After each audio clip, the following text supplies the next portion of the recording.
ชุมชนเกิดเป็นงานทุ่งสวงที่ยังอำนวยผลสู่การพัฒนาแบบมั่นคงมั่งคั่งและยั่งยืนสวัสดีเจ้าเรื่องดังๆคือผู้ประกวดนางสาวพะเยาหมายเลข10นางสาวชนิดาภาชัยเศรษฐ์อายุ18ปีนักเรียนแลกเปลี่ยนโครงการ ASS ณประเทศสหรัฐอเมริกาคณะนิติศาสตร์มหาวิทยาลัยธรรมศาสตร์เรา I'm ready to change Payao to be a better city. If you choose me to be a Miss Payao, I will supporting people because we have a great culture,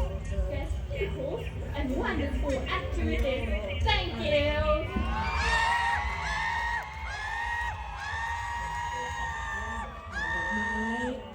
จากท่านศิรินุช จันทาภูลนำ